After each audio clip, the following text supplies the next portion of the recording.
नमस्कार, आदाब, सत श्री अकाल। मैं हूं राकेश तारा। आप देख रहे हैं टॉप 10 जेके न्यूज ब्रेक। सबसे पहले जेके न्यूज ब्रेक की तरफ से 22वें करगिल विजय दिवस पर उन शहीदों को मन से श्रद्धांजलि जिन्होंने देश के प्रति अपनी जान की आहुति दी। आपको बताते चलें, 527 सैनिकों ने अपनी जान की आहुति दी अपने देश के प्रति और 1363 जो कि अपने अंग गवा बैठे। जी हां, अगर बात की जाए तो सेना ने पाकिस्तान के 3000 से ज्यादा सैनिक को ढेर किया और करगिल में विजय पाई। ये पूरा देश आज उनको मन की गहराइयों से श्रद्धांजलि अर्पित करता है।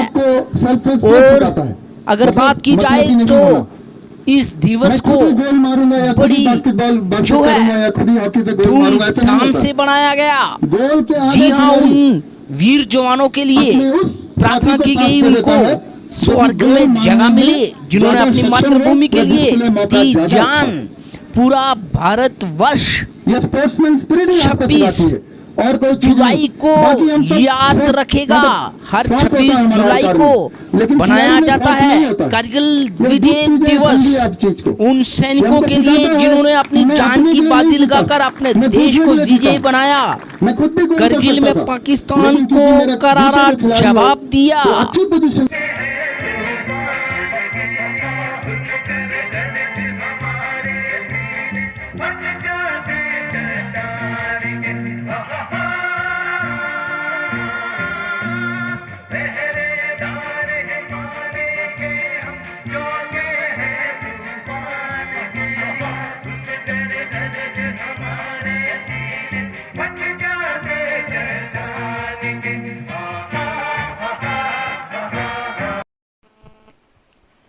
कारगिल विजय दिवस के उपलक्ष्य में भगत सिंह चौक बख्शीनगर में राष्ट्रीय बजरंग दल की ओर से शहीद सैनिकों को कैंडल जलाकर श्रद्धांजलि दी।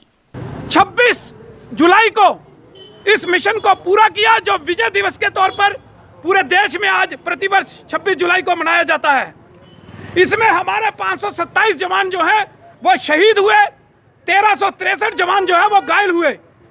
इस युद्ध के दौरान हमारी भारतीय सेना ने अपनी बहादुरी का परिचय देते हुए पाकिस्तान के 3000 से ज्यादा सैनिकों को मार गिराया और बाकी को मजबूर किया यहां से भागने के लिए।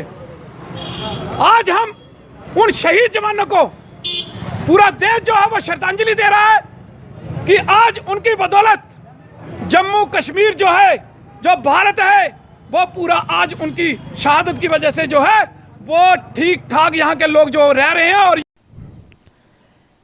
आजादी ka Amrit Mahotsav Rohit Kansal inaugurates 1x10 MVA 33/11 kV station at Nensu Bandipora.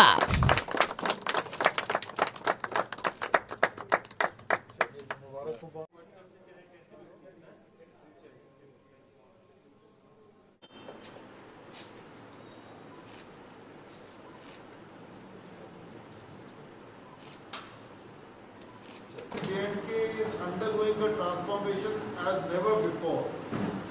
I think we have been running our distribution system for the past 70 years, but we now have a system whereby we are doing work under additional PMDP, we are doing work under obsolete infrastructure. So there is a huge number of schemes under which are supporting us through their various PIAs, and our PIA works in Jammu costing nearly 9.36 crores, and yesterday he inaugurated 7 distribution works in Kashmir.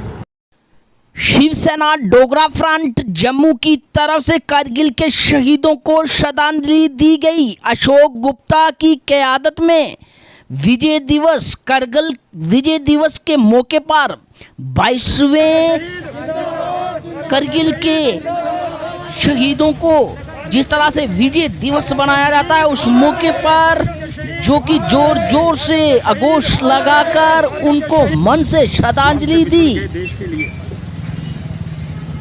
जो चोटियों पर जाकर के जिन्होंने पाकिस्तान को परास्त कर दिया, पाकिस्तान को नाको चने जिन लोगों ने चलवाए शहीदों ने, आज उनकी याद करने का प्रयास करना चाहते हैं। वो फौजियों की याद जो है वो ये सारे कार्य करके मैं समझता हूँ स्मरण करने का हमको प्रयास नहीं करना चाहिए। उनके घरों के अंदर जा कर के, उनके बच्चों के साथ बैठ करके, उनके परिवार के अंदर ये जतला करके कि वो हमसे अलग नहीं हुए, वो देश के लिए कुर्बान हुए, वो देश के लिए शहीद हुए। और जिन शहीदों ने उस समय पाकिस्तान की तबाही कर दी, उन शहीदों को आज जश्न के रूप में मनाने का प्रयास करना चाहते हैं। ये जो तस्वीरें इस समय आपको जेके न्यूज ब्रेक बता रहा है, ये तस्वीरें देखिए और जय जवान बोलिए। भारतीय सैनिक हमेशा अपने लोगों के अंग संग रहते हैं, हर मुश्किल में देते हैं साथ। जम्मू के कलाल कॉलोनी में बारिश के कारण हुआ नुकसान को देखते हुए प्रशासन ने आईटीबीपी के जवानों को लगाया ताकि लोगों का और नुकसान ना हो सके। देखिए किस तरह से लगातार सैनिक आईटीबीपी के लोगों की सुरक्षा में खड़े हुए। सर, मेरा नाम कौशी राणा है। मैं लेन नंबर 9 हाउस नंबर 70 तमाल में रहती हूँ। हमारा नाला सर आप देख रहे होंगे, मैं ऑलरेडी आपके साथ पिक्चर्स भी शेयर कर चुकी हूँ। ये नाला हमने रिपीटेडली एटलीस्ट 50 टाइम्स इसकी फाइल बनाई है, फाइल दी है, हर जगह हमारी फाइल जाती है। फाइल एक्सेप्ट होके भी स्टिल कुछ नहीं इस नाले का होता है। हमारे जो भी कॉरपोरेशन के एंड से हो सकता है, जो भी हमारी लोकल बॉडीज कर रही हैं, लोकल गवर्नमेंट कर रही है, वो सब कुछ कर रही हैं इस फेवर में, जितनी भी उनसे पॉसिबिलिटी हो सकती है। नाले साफ कराने के एंड तक पोल का भी जो भी हमारा इशू है, कुछ हम लोगों को गवर्नमेंट मजबूर कर रही है कि हम लोग स्ट्रिक्टली कुछ फॉलो एक्शन लें, जो हम लोग करना नहीं चाहते हैं। मैं इंस्पेक्टर जेडी अशोक कुमार, बॉन बीएन एडीजीपी एमएलए हॉस्पिटल से हम आए हैं। हमारी रेस्क्यू टीम बनाई जाती है इस काम को। हमें पता है कि जैसे फ्लड आया तो रेस्क्यू टीम बना के रखते हैं हम लोग उसमें। तो हमें बताया गया, फ़ोन किया था हमारा, तो हमारे डीसी साहब सुरेश साहब के द्वारा हमें बताया गया, हम तुरंत अपनी रेस्क्यू टीम लेके आ चुके हैं। और हमें देखा यहाँ के कि फ्लड के काफ़ी हालत ज़्यादा ख़राब हो चुके हैं। जो हम पहले भी आए थे, पिछले 2 दिन पहले आए थे, उससे भी यहाँ पर सैंड बैग लगाए तो बैठ चुके हैं यहाँ सैंड बैग। तो हम चाह रहे हैं कि जो अभी पत्थर का जाल लगाया जा रहा है, वो दीवारों को जो नीचे जो जमीन बहगी नाले की किनारे पे, उसको सेव करने के लिए हम जवान लेके आए हूँ। मैं 30-25 जवान हमारे पास यहाँ पर हमें लेके आए हूँ। उनको हम चाह रहे हैं तुरंत वो सहायता दें। जो यहाँ पर जो लोग रह रहे हैं इनको हम अपने सुरक्षित स्थान के लिए, उनके घरों को सुरक्षित करने के लिए अपनी टीम को मैं लगा रहा हूँ। साहब से यही अपील करते हैं कि इस नाले को पक्का करें। तो अगर ये पक्का नहीं करेंगे, ये दुनिया बह जाएगी, सबकी प्रॉपर्टी लॉस हो रही है। यहाँ पे बड़ी बुरी हालत है, ना तो कोई आ जा सकता है, यहाँ पे बुरी कंडीशन है। प्लीज हमारी हेल्प करें, हम यही चाहते हैं कि इस नाले को पक्का करें, इससे अलावा और कोई चारा नहीं है। Poonch Indian Army organise run for fun with unity on the occasion of Kargil Vijay दिवस।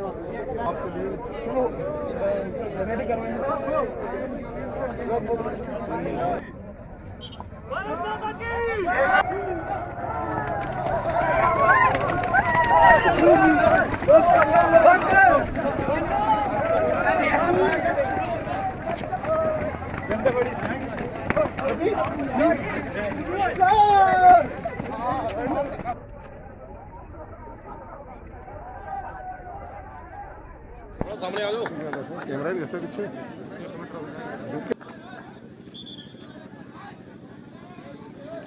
अभी मैं निवेदन करूंगा अभिनय गुप्ता साहब।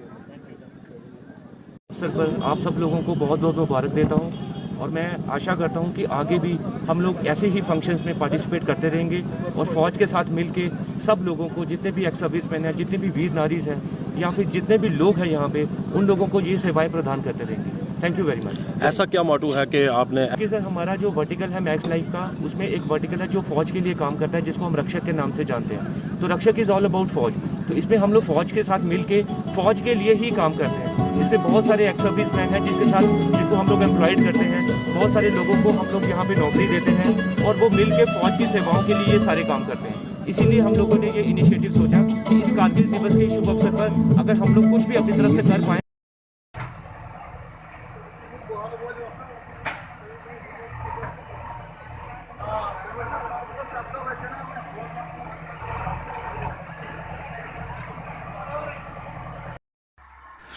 ये तस्वीरें देखिए किस तरह से सावन के महीने में हर बार इसी तरह लोगों को जो है पानी का सामना करना पड़ता है। इसी पर अगर बात करें भाजपा के सीनियर नेता एवं पार्षद संजय कुमार, वर्षा के चलते आनंद नगर वार्ड नंबर 4 में पहुंचे और लोगों की हाल जहां आज सुबह भारी बारिश के चलते 4 नंबर जो गली है हमारी आनंद नगर की, यहाँ पे खाली प्लाट की बहुत बड़ी दीवार जो है वो गिर पड़ी थी, जिसके वजह से जहाँ पानी नालियाँ ब्लॉक हो गई थी। ये सारी गंदगी हम जहाँ से उठवा रहे हैं। मैं मीडिया के माध्यम से सभी से और विशेष रूप से अपनी वार्ड के वासियों से यही अपील करूँगा, जो हम बार बार कहते हैं कि घर का जो कचरा है वो डोर टू डोर कलेक्शन में जो हमारे ऑटो चलते हैं कृपया उन्हीं को दिया करें, और अपने मोहल्ले अपनी गलियों को हम खुद ही स्वयं जो है साफ़ रखेंगे तभी ये साफ़ रहेंगी। मैं फिर से यही निवेदन करता हूँ कि डोर टू डोर कलेक्शन का सहयोग करें और अपने अपने मोहल्लों को साफ़ सफाई बनाए रखें। ये तस्वीरें देखिए लोगों की यही गुहार हर बार क्यों हमें जो है नुकसान पे नुकसान, हर बारिश घर में घुस जाती है और करती है हमारा नुकसान। इस पर प्रशासन को ले कड़े कदम। 6 बजे पानी आया तो हम तो वहाँ पे थे, जो हमें श्यामलाल जी ने हमें रूम दिया, हम तो वहाँ पे सो रहे थे। और भाई एक तो 2 भाई तो मम्मी पापा घर पे थे, सामान वगैरह हमारा काफ़ी है, आधा दह चुका है, जो बचा है उसके लिए घर पे थे ये लोग। मम्मी भी बीमार है, भाई भी। तो अचानक 6 बजे के करीब ये पानी आया हुआ है, तो ये घर सर छोड़ के मेन रोड पे चले गए, यहाँ से टपकर वहाँ पे ये लोग रुके हुए थे। जब बारिश बंद हुई पानी कम हुआ तब आए, क्योंकि पानी घरों में भी भर चुका था। आप खुद देख सकते हो कितना गंद वगैरह है ये सब। क्या मांग करते हैं? यही रिक्वेस्ट है जल्द से जल्द कि हमें नाला बना दे, बस इससे तो हमारा थोड़ा बहुत जो बचा है वो तो बच सकता है ना। कहते कि ये क्रेट वगैरह डलाएंगे, हो सकता है जब तक नाला नहीं बने अगर क्रेट वगैरह भी डल जाए, इससे थोड़ी हमें राहत मिल सकती है। जब भी बारिश आती है हमारी नींदें उड़ जाती है, हमें बैठना पड़ता है, इंतजार करना पड़ता है कब पानी आएगा, हम भागेंगे, अपना घर छोड़ के भी बाहर हमें रहना पड़ता है। बारिश के कारण जिन लोगों के कालका कॉलोनी में घरों में नुकसान हुआ था, उन लोगों को उन्होंने एक सेफ जगह में इकट्ठा किया। 24 घर थे और अगर बात की जाए तो उनको आज राशन भी बांटा गया एडमिनिस्ट्रेशन की तरफ से। राशन वगैरह दिया, उनकी तो बारिश की वजह से, बरसात की वजह से काफ़ी क्या कहना चाहिए जी। हमारे इसी बाहू फोर्ट में कालका कॉलोनी में यहाँ पे नाले के उफान की वजह से 24 फैमिलीज़ हमारी अफेक्ट हुई थी। तो जैसे कि हमारे डिप्टी कमिश्नर साहब का हुक्म था, हमने 24 फैमिलीज़ को हमने रिहेबिलिटेट करा था इधर रहन बसेरा में। तो उनमें से 12 फैमिलीज़ वापस चली गई हैं क्योंकि सिचुएशन अभी नॉर्मल है, बाकी अपने घरों में चली गई हैं। और जो 12 फैमिलीज़ अभी भी अफेक्टेड हैं, हमने उनको आज डीसी साहब के कहने पे हमने उनको आज एडमिनिस्ट्रेशन की तरफ से SDRF के नाम के अंदर हमने उनको ड्राई राशन डिस्ट्रीब्यूट किया है। हमारे जो ऑनरेबल कॉर्पोरेटर साहब हैं ये भी यहीं पे हैं और तमाम लोगों को आज हमने ड्राई राशन दिया है। ये तस्वीरें देखिए, ये तस्वीरें बयां करनी है किस तरह से अगर बात की जाए तो सावन के महीने ने जी वर्षा ने लोगों के खेत और घर उजाड़ डाले। ये तस्वीरें देखिए कि लोगों के खेत नालों में तब्दील हुए। तस्वीरें बयां कर रही हैं कि पानी ही पानी, और किसान अपनी घर क्या खेती से भी हुआ 2-4। ये तस्वीरें जेके न्यूज़ ब्रेक की आपके सामने देखिए किस तरह से पानी बहा ले गया लोगों के घर का सामान और लोगों की खेती बाड़ी। क्या हालत कर रहे हो है कहीं पे प्रशासन, सारे सोए हुए हैं। ये देखिए, ये वाली बस्ती देखिए, ये बस्ती पूरी की पूरी पानी में है, कोई ना जा सकता कहीं ना कुछ।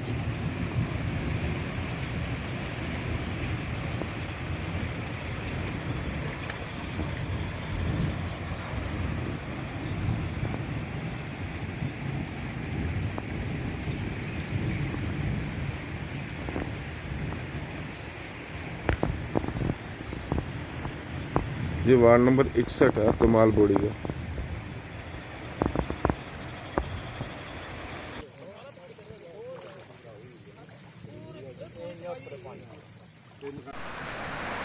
इस वर्षा के मौसम में कई जगह पर पुल गिरे और कई रोडें जो हैं हुई लैंडस्लाइडिंग की शिकार।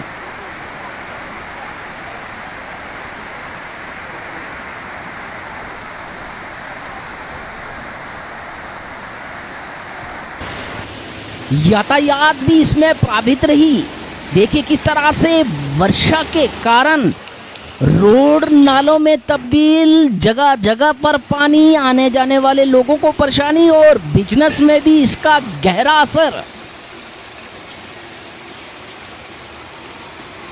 क्या चाहते हैं? तहसील ठन्ना मंडी की बात करें, वार्ड नंबर 8 से ग्राउंड रिपोर्ट तारिक शाल के साथ लोगों ने गुहार लगाई कि हमें म्युनिसिपैलिटी से निकालकर पंचायत में किया जाए।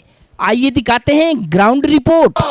वार्ड नंबर 8 को पंचायत में लगाओ, वार्ड नंबर 8 को पंचायत में लगाओ। परेशानियां हुई वो आपने अजावर की और उनका अजाला करवाया।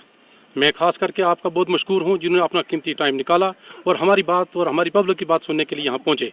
मुझे बड़ा अफसोस है कि वार्ड नंबर 8 के अंदर ऐसा हुआ कि हम अनकंटेस्ट मेरी बेटी जीती थी। क्यों कि इनको शायद ये था कि यहाँ को कैंडिडेट दूसरा खड़ा नहीं हो सका। उस प्रॉब्लम की वजह से हमें बार बार तंग किया जाता है, हमसे रिक्वायरमेंट मांगी जाती है। जो हमारी बेटी है वो जाती है वहाँ अपनी रिक्वायरमेंट देती है तो कहते हैं जी अगले महीने में आपको सैंक्शन मिलेगा ये काम, लेकिन कोई काम नहीं हुआ। मैं बेहतर यही मानता हूँ और गुजारिश करता हूँ खास करके LG साहब से और डिप्टी कमिश्नर साहब रजौरी से कि जनाब मेहरबानी करके आप इस वार्ड नंबर 8 को पंचायत के अंडर लाएं ताकि हमारा कम से कम नरेगा के तहत काम हो सके। एक छोटा सा मसला है, डिप्टी कमिश्नर साहब रजौरी जो हैं बड़े इंसाफ वाले और बड़े अच्छे लोग थे, हमें ही उन पर एक भरोसा था। उन्होंने एक स्ट्रीट लाइट्स भेजी हैं, वो लाइट्स भेजी हैं जो सोलर लाइट वो भेजी थी मंदिर, मस्जिद और चौकों के लिए। वो काउंसलरों के घरों पे लगी हैं, वो लोगों की चारदीवारी के अंदर खड़ी हुई हैं। लेकिन अफसोस की बात है कि वार्ड नंबर 8 के लिए DC साहब आप ये तहकीकात करें कि वार्ड नंबर 8 के अंदर क्यों नहीं लगी। हमें कहा गया काउंसलर को कि आप वहाँ खड्डा मरवाइए, हम वहाँ लाइट लगाएंगे। हमें खड्डा मारा गया मोइर हालात यहाँ इसमें बर्थपुरी में, लेकिन सर वहाँ लाइट नहीं लगी। मैं गुजारिश करूंगा जितने फंड्स भी आए हमें पता लगना चाहिए ये किस वार्ड किस पैमाने पर वार्ड के साथ तकसीमकारी की जा रही है। Jammu Kashmir medical employees federation Jammu province ने की प्रेस वार्ता और साफ तौर पर कहा कि 24 अगस्त को एक विशाल रैली निकाली जाएगी। कभी धरने दे रहे हैं, कभी मिल रहे हैं, कभी प्रोटेस्ट कर रहे हैं, कभी भूख हड़ताल कर रहे हैं। 4 साल से हमारी जो DPC 6 महीने में होनी चाहिए वो नहीं हो रही है। उसी का जो नतीजा है कि हमारी जो 1000 पोस्ट है वो वेकेंट पड़ी हुई है और हॉस्पिटल सफ़र कर रहे हैं क्योंकि पोस्टें नहीं है। जब तक DPC नहीं होगी तब तक वो जो है पोस्टें भरी नहीं जाएंगी। तो मेरी आपके थ्रू एक रिक्वेस्ट है कि हमने परसों एक मीटिंग की, उसमें एक प्रोग्राम चार्ट आउट किया कि 3 अगस्त को हमारा एक रियासी में विशाल धरना होगा, डिस्ट्रिक्ट रियासी में। इसी तरह जो हमारे 8 डिस्ट्रिक्ट बाकी हैं, चाहे वो उधमपुर है, पुंछ है, राजौरी है, कठुआ है, डोडा है, रामबन है, सांबा है, इन सब डिस्ट्रिक्टों में हम धरने देने के बाद एक 24 तारीख को हमने 24 अगस्त को चलो जम्मू हमने एक प्रोग्राम दिया है जिसमें हम अपनी यहाँ स्ट्रेंथ भी शो करेंगे और गवर्नमेंट पर ये दबाव भी बनाएंगे कि जब हमारे साथी कोरोना शुरू हुआ था तब से लेकर ईमानदारी से फ्रंट लाइन में काम कर रहे हैं और बहुत सारे लोग हमारे शहीद हो गए हैं।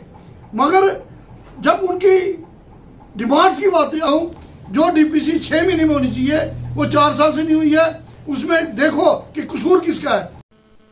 म्युनिसिपल कमेटी राजौरी के चेयरमैन आरिफ जट ने JK न्यूज ब्रेक से बात करते हुए कहा कि PMAY के तहत स्कीम से लोगों को बड़ा फायदा और लोग प्रॉपर इस स्कीम का फायदा लें और खासकर उन्होंने कहा कि जिन लोगों ने एडवांस किस्त दी है वो काम शुरू करें। PMAY के लगभग हमारे पास टाउन के अंदर जो इस वक्त हमारे 1000 जो फैमिलीज हैं उनके अप्रूवल हमारे पास आए हैं, जिसमें काफ़ी सारे कुछ हमारे लोगों ने काम स्टार्ट किया और कई लोगों ने जो है काम स्टार्ट नहीं किया। मैं आपके माध्यम से उन लोगों से भी अपील करूंगा कि जिनके भी अप्रूव्ड केसेस हैं वो अपना काम करें। कई ऐसी हमारी फैमिलीज़ हैं, बहुत सारे ऐसे हमारे गरीब लोग हैं जिनकी फाइल्स जो है वो अप्रूव नहीं हुई हैं, उनको ज़रूरत भी है और बार बार वो म्युनिसिपैलिटी के पास अप्रोच भी करते हैं। उसमें जैसे डॉक्यूमेंट्स का किसी का इशू होगा, अगर लैंड टाइटल उसका सही नहीं था या जो उसने ज़मीन की जो नकल हमारे पास यहाँ पे लगाई हुई थी उसमें वो ज़मीन की नकल उसने लगाई हुई है, आम लोगों को वो पढ़ना आता नहीं है, लेकिन वो ज़मीन का जो मालकियत की जो नकल थी, जैसे जमाबंदी की या इंतकाल की, वो नहीं होती है। तो जिसकी वजह से यहाँ पे ऑफिस के अंदर या जब हम अप्रूवल के लिए भेजते हैं तो वहाँ पे ऑब्जेक्शंस लगते हैं। तो फिर लोगों को ये शिकायत रहती है कि हमारे जो PMAY का केस है वो सेंक्शन नहीं हुआ। फिर भी मैं ये कहूँ कि रजौरी जो टाउन है इस वक्त सबसे ज़्यादा, अगर कहीं किसी जगह पे PMAY के केस जो अप्रूव्ड है वो रजौरी टाउन के अंदर है। लोग इस स्कीम का फ़ायदा उठाएं। अब तो हमारे ऑनरेबल LG साहब ने इसमें एक चीज़ और साथ में जोड़ी है, वो भी लोगों तक पहुँचनी चाहिए कि 2 लाख रुपये का हर फैमिली को लोन मिलेगा जिस पे कोई इंटरेस्ट नहीं होगा। लेकिन उसमें समझने वाली बात यह है कि जिस फैमिली का मकान बन गया है उसको ये लोन नहीं मिलेगा। जिसकी मकान बन रहा है, जैसे किसी को 1 इंस्टॉलमेंट मिल गई है या 2 इंस्टॉलमेंट मिल गई है, उसको भी ये नहीं मिलेगा। अगर किसी ने खाली केस अप्रूव्ड है लेकिन अभी स्टार्ट नहीं करवाया है, उसको ये लोन मिलेगा। या खाली फाउंडेशन का काम किया है, प्लांट डाले हैं उसने, उसको भी ये लोन मिलेगा। और जो लोग रह गए इस स्कीम से, हमने तो कोशिश की है कि कोई ना रहे। आपकी इस माध्यम से मेरी ये उनसे अपील रहेगी कि अगर अपनी अपनी वार्ड के अंदर अगर उनको कोई परेशानी आती है, वो अपने ऑनरेबल काउंसलर्स के साथ रब्ता करें, म्यूनसिपैलिटी के पास आएँ। इसमें जो रिक्वायर्ड डॉक्यूमेंट्स हैं वो सारे डॉक्यूमेंट्स जो है उनको तैयार करने हैं। वो जो बेनिफिशियरी होगा उसको खुद, अगर उसमें भी अगर किसी जगह पे उसको कोई मदद की ज़रूरत रहेगी, हम उसको गाइड करेंगे। हम रेवेन्यू वालों के साथ भी कोऑर्डिनेशन करके उनको वो डॉक्यूमेंट दिलवाने की पूरी कोशिश करेंगे। लेकिन बहुत सारे ऐसे परिवार भी हैं हमारे शहर के अंदर कि जिनको मकान की ज़रूरत है लेकिन लैंड नहीं है उनके पास, है ना। वो फैमिलीज़ भी हमारे पास काफ़ी सारे लोगों ने यहाँ पे अप्रोच की है। अब हमें जम्मू कश्मीर सरकार ने, हमारे डीसी साहब ने भी उसमें जो इनकी जो वर्चुअल मीटिंग्स रहती हैं उसमें ये इशू उठाया था। और जम्मू कश्मीर सरकार ने DC रजौरी के इस जो हमने उनके पास ये रिक्वेस्ट रखी थी और फिर उन्होंने जब उसको मीटिंग में उठाया तो इसको बड़ा अप्रिशिएट किया। फिर एक कमेटी J&K सरकार ने कॉन्स्टिट्यूट की है कि ऐसे लोग जो लैंडलेस हैं, वो DCs जितने भी हमारे कंसर्न हैं, वो इस स्कीम के चेयरमैन होते हैं DCs, वो अपने अपनी म्यूनसिपैलिटीज़ टाउन के अंदर 3-3 मरले या 4-4 या 5-5 मरले तक ज़मीन जो है वो लैंडलेस लोगों को दी जाएगी। अभी तक ये कमेटी बनी है लेकिन इस कमेटी ने अभी काम जो है वो स्टार्ट नहीं किया है। हम उन लोगों को भी ये कहेंगे कि आपको भी परेशान होने की ज़रूरत नहीं है। मोस्टली लोगों ने हमारे पास आके डॉक्यूमेंट्स वगैरह सबमिट किए हैं। इसी के साथ म्युनिसिपल कमेटी रजौरी के चेयरमैन आरिफ जट ने साफ तौर पर कहा कि आउटसोर्सिंग से हमें कोई फ़ायदा नहीं हुआ सैनिटेशन में। कुछ देर तक देखते हैं तो नहीं तो दोबारा होंगे टेंडर और होगा काम। सैनिटेशन का एक इशू है जिसको लेकर इस वक्त हमारा काफ़ी सारा हमने एक डिसीजन लिया था जो प्राइवेट आउटसोर्स का, वो जिस तरह से जो सक्सेस होना चाहिए था वो नहीं हो पाया है। हमने इस उम्मीद के साथ ये आउटसोर्स किया था कि म्यूनसिपल काउंसिल रजौरी के अंदर सैनिटेशन को हम बेहतर कर पाएँ, लेकिन बड़ा अनफॉर्चुनेटली जिस फर्म ने ये स्टार्ट किया था उनके लोग शुरू में कुछ भाग गए, फिर उस प्रायोरिटी के साथ वो काम हो नहीं पाया। अभी भी वो जो कॉन्ट्रैक्टर्स हैं वो लगातार कोशिश कर रहे हैं इसको अपग्रेड करने में, लेकिन जिस पर्पज़ के लिए जो हमने आउटसोर्स किया था वो नहीं हो पाया है। और आने वाले कुछ दिनों में म्यूनसिपैलिटी रजौरी जो है वो पूरी काउंसिल्स बैठ के इसके बारे में एक हार्ड फैसला लेगी कि अगर वो इसको संभाल पाते हैं तो अच्छी बात है, अगर नहीं संभाल पाएंगे तो हम जो है वो दोबारा जो है इसको रीटेंडर कर देंगे ताकि दोबारा कोई फर्म आके इसका काम ले।